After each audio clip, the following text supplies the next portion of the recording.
ষোলশ শতাব্দীতে কোনো হিন্দু মন্দির ক্ষতিগ্রস্ত হলেই একটি নাম অবধারিতভাবে উঠে আসে, তা হলো কালাপাহাড়। পুরীর জগন্নাথ মন্দির ছাড়াও তার হাত থেকে রেহাই পায়নি কোণাকের সূর্য মন্দির, আসামের কামাখ্যা মন্দির, ময়ূরভঞ্জের মন্দির ও মেদিনীপুর মন্দির। সুভদ্রা ও জগন্নাথ মন্দিরে কাঠের প্রতিমা আগুন দিয়ে জ্বালিয়ে দেওয়ারও অভিযোগ ওঠে কালাপাহাড়ের ওপর। এছাড়া বাংলা ও উড়িষ্যার বহু মন্দির ধ্বংস করেছিলেন তিনি। তার সম্বন্ধে কাজী নজরুল ইসলাম মানুষ কবিতায় লিখেছেন, কোথা চেঙ্গিস গজনী মামুদ, কোথায় কালাপাহাড়, ভেঙে ফেল ওই ভজনালয়ের যত তালা দেয়া দ্বার। কিন্তু আপনি জানলে অবাক হবেন, এই কালাপাহাড় ছিলেন একজন ধর্মনিষ্ঠ হিন্দু ব্রাহ্মণ। আসুন চোখ রাখি তার জীবনে, কিভাবে তিনি নায়ক থেকে হয়ে উঠলেন খলনায়ক। বর্তমান বাংলাদেশের রাজশাহী মতান্তরে নয়গা জেলার বিজোরাম গ্রামে 1350 খ্রিস্টাব্দে এক কঠোর ব্রাহ্মণ পরিবারে জন্মগ্রহণ করেন রাজীব লোচন রায় ওরফে রাজু ভাদুড়ী, যাকে আমরা কালাপাহাড় নামেই জানি। তার বাবা ছিলেন নয়নচাঁদ রায়, যিনি গৌড়ের ফৌজদার হিসাবে দায়িত্ব পালন করতেন।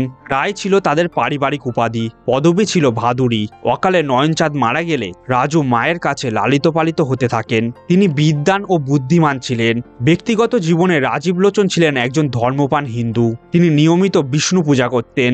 রাজীব লোচনের সমসাময়িক সময়ে দিল্লির মসনদে গদি আগড়ে ধরে আছেন নাসির উদ্দিন মোহাম্মদ হুমায়ুন, আর বাংলায় চলছে হোসেন শাহী বংশের গর্বিত স্বাধীন সুলতানি যুগ। শেরশাহ ও হুমায়ুনকে সিংহাসনচ্যুত করলে দিল্লি আপাততভাবে মুঘল শাসনের বাইরে চলে যায় এবং শেরশাহের স্বদেশী সেনাপতি সুলাইমান খান কররানী বাংলা অধিকার করেন। সুলাইমান খান ব্যক্তি হিসাবে ছিলেন খুবই ধুরন্ধর। নিজের স্বার্থ আদায়ে কোনো কিছুরই তোয়াক্কা করতেন না তিনি। সবকিছু ছাপিয়ে তিনি ছিলেন একজন কূটনীতিবিদ। তাই সুলাইমানের শানিত চক্ষুর আড়াল হতে পারেনি কালাপাহাড়। তখন রাজু ভাদুড়ী ওরফে কালাপাহাড় ছিলেন কলিঙ্গ উৎকল সাম্রাজ্যের শেষ সম্রাট গজপতি মুকুন্দ দেবের সেনাপতি। 1565 খ্রিস্টাব্দে রাজীব লোচন রায়ের নেতৃত্বাধীন গণপতি মুকুন্দদেব ও ভুটসুট সাম্রাজ্যের রাজা রুদ্রনারায়ণ ও তার সেনাবাহিনী ত্রিবেণীর যুদ্ধে বাংলা সুলতান সুলেমান কাররানীকে পরাজিত করেন। পরাজিত সুলেমান সন্ধি করতে বাধ্য হন। কররানীকে সন্ধি প্রস্তাবে রাজি করাতে যান রাজু ভাদুড়ী বা কালাপাহাড়। সেখানে গিয়ে তার সুন্দরী কন্যা দুলাল বিবির প্রেমে পড়ে যান তিনি। তবে কিছু ঐতিহাসিকদের মতে কররানী নিজেই তার কন্যাকে টোপ রূপে ব্যবহার করেছিলেন, কারণ রাজু ভাদুড়ীর যোগ্যতা নিয়ে তার সন্দেহ ছিল না। কররানী জানতেন যে রাজু ভাদুড়ী তাকে তার সাম্রাজ্যের বিস্তারে সাহায্য করতে পারেন। তাই কররানীর সুন্দরী কন্যাকে বিয়ে করার জন্য এক লোভনীয় প্রস্তাব রাজীব লোচনের সম্মুখে পেশ করেন কররানী। তিনি বলেন, আমার দুটি শর্ত আছে। এক, তোমাকে ইসলাম ধর্ম গ্রহণ করতে হবে, আর দুই, গজপতি মুকুন্দদেবকে ছেড়ে আমার প্রধান সেনাপতি হতে হবে। রাজীব লোচন তাতে সম্মত হন এবং কররানী সুন্দরী কন্যাকে বিয়ে করেন। তবে ঐতিহাসিকদের মতে রাজু ভাদুড়ী শর্ত সাপেক্ষে ইসলাম ধর্ম অনুসারে সুলাইমানের কন্যার পরিগ্রহণ করেন এবং সুলাইমানের প্রধান সেনাপতি পদে অলঙ্কিত হন, যদিও তিনি আপন ধর্ম পরিত্যাগ করেননি। কিন্তু মুসলমান কন্যা বিবাহের সুবাদে বর্ণবাদী হিন্দু সমাজ তাকে ঘৃণা ভরে প্রত্যাখ্যান করে, আর সেই কারণে প্রতিশোধে অন্ধ হয়ে তিনি ইসলাম ধর্ম গ্রহণ করে এবং প্রবল হিন্দু বিদ্বেষী হয়ে ওঠেন। আর তখন থেকেই তিনি কালাপাহাড় নামে পরিচিত হন। 1563 থেকে 1572 এই 10 বছর কররানীর পাশে ছায়ার মতো বীরত্বের সাথে যুদ্ধ করে যান কালাপাহাড়। ঐতিহাসিকদের মতে প্রকৃতপক্ষে কালাপাহাড় ইসলাম ধর্ম গ্রহণ করে মনোকষ্টে ভোগেন। তার স্ত্রী সুলাইমানের কন্যাও পিতার এহেন দূরসন্ধিমূলক কাজ পছন্দ করেননি।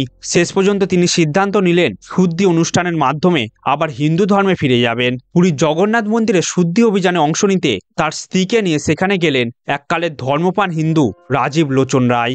আশা ছিল পুরোহিতরা তাকে আপন করে নেবেন, কিন্তু পুরোহিতদের আজ্ঞা, কোনো জবন জগন্নাথ মন্দিরের ছায়া মারাতে পারবে না। অতীতে জবন কর্তৃত্ব অনেক মন্দির ধ্বংস হয়েছে, লুণ্ঠিত হয়েছে সম্পদ, সুতরাং আর কোনো সুযোগ দেয়া হবে না এদের। কালাপাহাড়কে ঘৃণা ভরে প্রত্যাখ্যান করা হলো। পাহাড় সম অপমানের বোঝা কাঁধে করে ফিরলেন নিজ গৃহে। সেনাপতি পদের ব্যবহারের মাধ্যমে দাসের রাজত্ব কায়েম করলেন হিন্দু অধিষ্ঠিত রাজ্যগুলোতে। এর পরের অংশ সকলেরই জানা। তবে কিছু ঐতিহাসিকদের মতে পুরীর জগন্নাথ মন্দিরে পাণ্ডাদের তার হিন্দু ধর্মে ফিরে আসা আটকাতেও হাত ছিল কররানীর। এইরূপ সিদ্ধান্তের জন্য তিনি পুরীর জগন্নাথ মন্দিরের পাণ্ডাদের যথেষ্ট উৎকোচ দিয়েছিলেন। আবার কিছু ঐতিহাসিকদের মতে কালাপাহাড়ের কালাপাহাড়ের হিন্দু ধর্মে ফিরে আসার মধ্যে অন্তরায় হয়ে দাঁড়িয়েছিলেন তৎকালীন উৎকলের রাজা গজপতি মুকুন্দদেব। তিনি পুরীর মন্দিরের পাণ্ডাদের নির্দেশ দিয়েছিলেন, তবে রাজু ভাদুড়ির আর হিন্দু ধর্মে ফেরা হয়নি তা নিয়ে কোনো দ্বিমত নেই।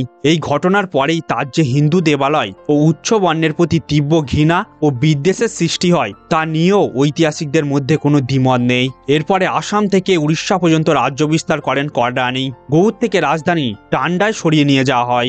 আসাম থেকে উড়িষ্যার প্রতিটি রণাঙ্গনে রাজীব লোচন রায় বা কালাপাহাড় অসাধারণ সমরকুশীলতার পরিচয় দিয়ে পুরো বাংলার পরাক্রমশালী সৈনিক হিসাবে আত্মপ্রকাশ করেন। স্বজাতির কাছে ভীষণভাবে প্রত্যাখ্যান হওয়ার ফলে প্রতিশোধের লেলিহান শিখা জ্বলছিল কালাপাহাড়ের মনে। তার মৃত্যুর আগে পর্যন্ত এই প্রতিশোধ স্পৃহার বলি হয়েছে ভারতের বিখ্যাত সব মন্দির।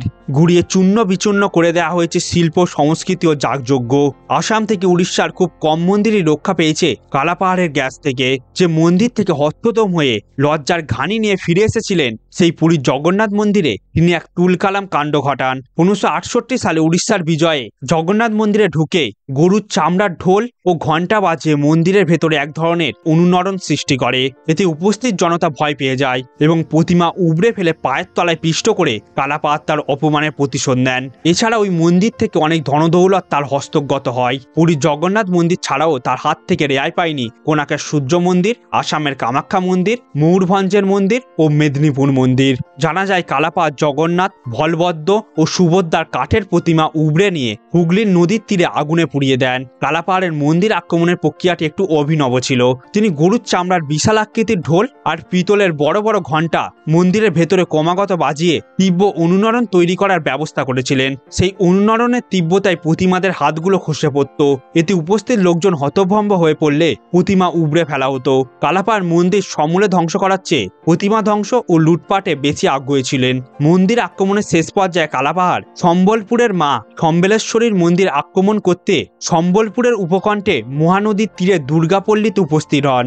সম্বলেশ্বরীর মন্দিরের পূজারীরা মন্দির রক্ষার্থে এক দুঃসাহসী পদক্ষেপ নেন। একজন নারীকে গোয়ালিনীর ছদ্মবেশে কালাপাহাড়ের ছাউনিতে পাঠানো হয়। তিনি সৈন্যদের বিষ মিশ্রিত দুধ, দই ও ছানা বিক্রি করেন। পরের দিন সকালে খাদ্যের বিষক্রিয়ায় কালাপাহাড়ের বেশিরভাগ সৈন্য আক্রান্ত হয়ে মারা গেলে তিনি অবশিষ্ট সৈন্যদের নিয়ে পালিয়ে যান। এই মন্দির ধ্বংসের ঘটনা উড়িষ্যা ও মেদিনীপুরেই সীমাবদ্ধ ছিল না। কররানীর কোচবিহার আক্রমণকালে কালাপাহাড় আসামের কামাখ্যা মন্দির সহ আরো বেশ কিছু মন্দির ধ্বংস করেন। কালাপাহাড় কররানীদের শেষ শাসক দাউদ খান কররানীর আমল পর্যন্ত কররানীদের সেনাপতি ছিলেন এবং মুঘলদের বিরুদ্ধে অভিযানগুলোতে অংশগ্রহণ করেন। 1976 খ্রিস্টাব্দে কররানীর পতনের পর কালাপাহাড় সম্ভবত আফগান নেতা মাসুদ কাবুলির দলে যোগ দেন এবং মুঘলদের বিরুদ্ধে যুদ্ধে লিপ্ত থাকেন। মুঘল সম্রাট আকবরের বিরুদ্ধে কালাপাহাড় আমৃত্যু সংগ্রাম করে গেছেন। বঙ্গদেশে ও বিহারে আকবরের বিরুদ্ধে যে বিদ্রোহ হয় কালাপাহাড় তাতে যোগদান করেন এবং অনুমান করা হয় তিনি এই যুদ্ধেই নিহত হন। তখন সালটা এপ্রিল 1583। মুঘলদের সঙ্গে যুদ্ধে কালাপাহাড়ের মৃত্যুর পর তাকে উড়িষ্যার সম্বলপুরে মহানদীর তীরে সমাধিস্থ করা হয়। সম্বলপুরে কলেজ বিল্ডিং এর গায়ে